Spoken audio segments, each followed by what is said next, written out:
encore Smashou, et nous sommes là pour le match numéro 7 de ce premier round du tournoi jeuxvideo.com que nous organisons avec mes acolytes. Et je vais boire un petit peu d'eau avant de commencer parce que j'ai la gorge sèche.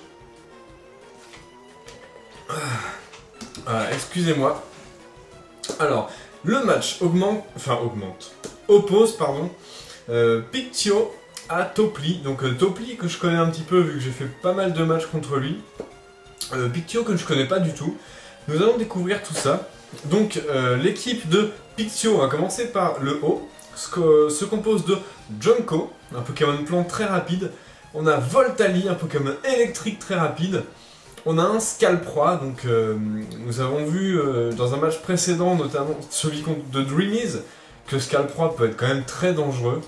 On a un Scarino, donc peut-être une méga évolution. C'est vrai qu'on n'en voit pas beaucoup de méga Scarino.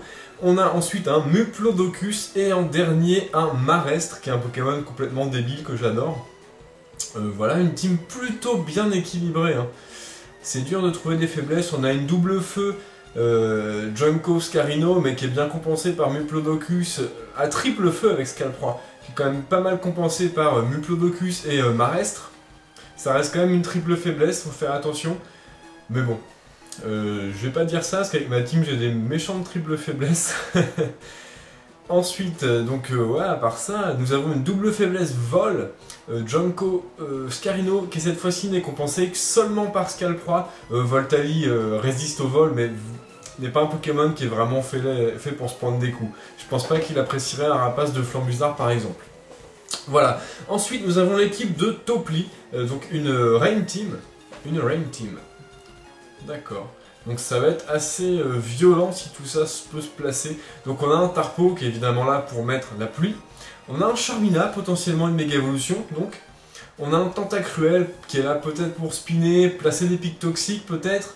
On a un Armaldo qui lui aussi est capable de spinner, mais c'est quand même un rôle plus approprié pour Tentacruel. Probablement qui est là pour faire mal, l'Armaldo. On a un Mamambo qui est un bon Pokémon de support, très comparable à Aquali qui est OU. Mamambo je crois est NU ou UU maximum. Un bon Pokémon hein, qui peut faire vœux, etc. Qui a beaucoup de PV, donc ses vœux redonnent masse PV. On a ensuite un Iguolta qui est là pour taper sur le spécial. Et il apprend Surf, ce qui est très utile dans une Rain Team. On va lancer le match tout de suite, sans plus attendre. Ça charge et c'est parti, ça va commencer. Ah, Pictio veut se battre. Donc nous sommes du point de vue de Topli pour ce match. Pictio envoie son Marestre en première ligne pendant que, sans surprise, Topli avait envoyé son Tarpo chargé d'envoyer la pluie sur le champ de bataille. Il commence à pleuvoir. Pictio retire tout de suite son Marestre, s'attendant peut-être à une attaque telle que Nœud d'herbe, je sais pas si Tarpo peut la prendre, et envoie son Voltali, qui vole grâce à son ballon, et c'est directement un hydrocanon que le Tarpo va nous faire là, ah là là, qui va faire très mal au Voltali, éclater son ballon. Le Tarpo lance un autre hydrocanon, ce qui nous dit tout de suite qu'il est Scarf. Heureusement pour Pictio, ce hydrocanon rate, et il le tue, enfin le Voltali tue Tarpo avec un tonnerre coup critique, c'est bien fait pour lui. Il avait qu'à jouer Surf. Bon, le Voltali a fait son taf. Ah, le Charmina est plus rapide qu'un Voltali. Pied voltige. Scarf aussi peut-être. 2 Scarf dans une équipe alors. C'est violent, c'est violent. C'est Scalproie qui arrive, oulala, je sais pas si c'était un bon choix. Ah, on a un switch. Mamambo fait son entrée. Donc le Scalproie utilise coup bas évidemment, bien anticipé de la part de Topli. Le Mamambo est calé sous la pluie, on va peut-être avoir droit à une ébullition je pense.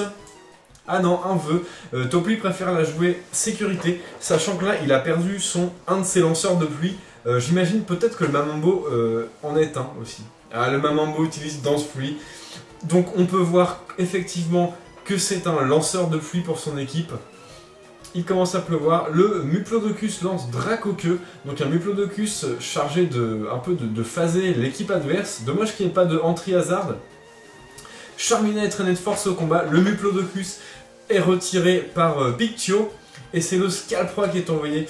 Ah attention, Scalproie il a quand même des faiblesses combat. Ouf.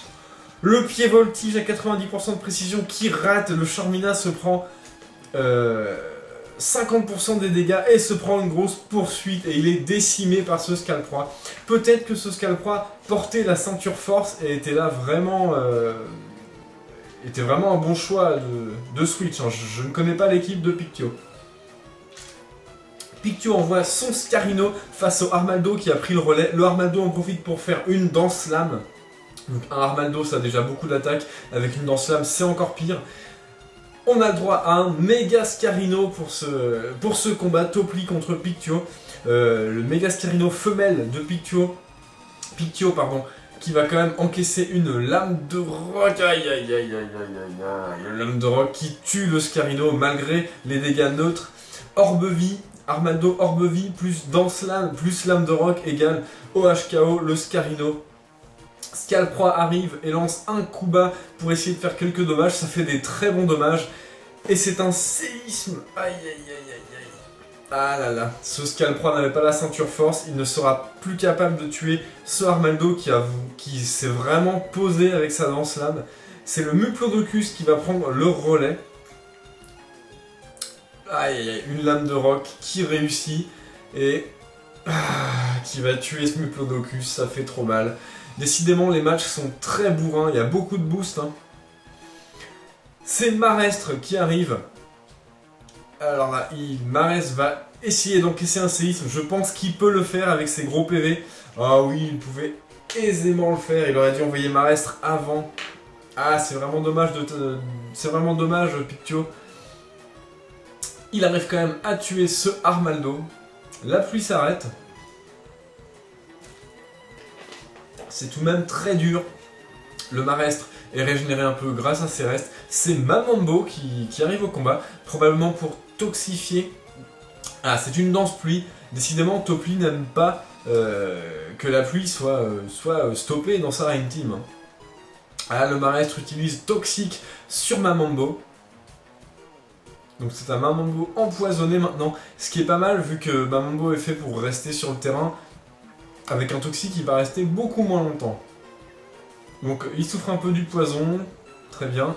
Mamambo utilise ébullition, ce Marestre n'a pas absorbo, il a inconscient, va-t-il brûler? Non, il n'a pas la brûlure. Le Marestre continue ses séismes qui font des dégâts, j'ai envie de dire, entre faibles et raisonnables. Avec le toxique, ça l'aide bien le Marestre. Le Mamambo continue à spammer ses ébullitions qui sont boostées par la pluie, qui font mal. Coup critique, le Marestre décide de lancer soin. Pictio, j'ai du mal à dire ton pseudo, je suis désolé. Pictio a bien eu raison avec ce soin. Maintenant il faut prier pour que le Mamambo n'arrive pas à brûler ce Marestre. Je pense que le Mamambo est plus ou moins obligé de lancer un vœu. Ah non, il préfère faire ébullition. Ah la brûlure, non, ah la brûlure. Le Marestre est brûlé. Est-ce que séisme et le toxique vont suffire à finir ce Mamambo? Ah ça m'étonnerait. La brûlure n'aurait pas été là, ça aurait clairement pu le faire. Ah non, il ne meurt pas. Le Mamambo va pouvoir profiter d'une dernière attaque. Est-ce que ce sera un vœu? Non, c'est une ébullition. Il décide d'infliger le plus possible au Marestre. Ouf, coup critique encore, ah là là. 2 coups critiques sur ébullition. C'est vraiment chanceux. Le Marestre a bien fait, Pictio pardon, a bien fait de dire de lancer soin avec son Marestre pour survivre à cette ébullition. Et pendant que le Mamambo meurt sous le poison. Donc Marestre aura fini par se défaire de ce poisson infernal et souffre de sa brûlure. Donc malheureusement ses attaques seront beaucoup moins efficaces. C'est Uguolta qui vient en renfort et qui utilise son surf. Comme j'en avais parlé dans l'intro, il peut apprendre surf même si ce n'est pas stabé. C'est boosté par la pluie et en plus un petit coup critique histoire d'en avoir 3. Jamais 203. La peau sèche qui va venir rendre les dégâts perdus par l'orbe-vie. Ah, on a un Junko. Le Junko qui utilise clonage. Qu'est-ce que nous réserve ce Junko? Uguolta continue à faire surf. Avec la pluie, ça va être sans doute suffisant pour casser le clone de ce Junko. Voilà, ça a réussi à casser son clone.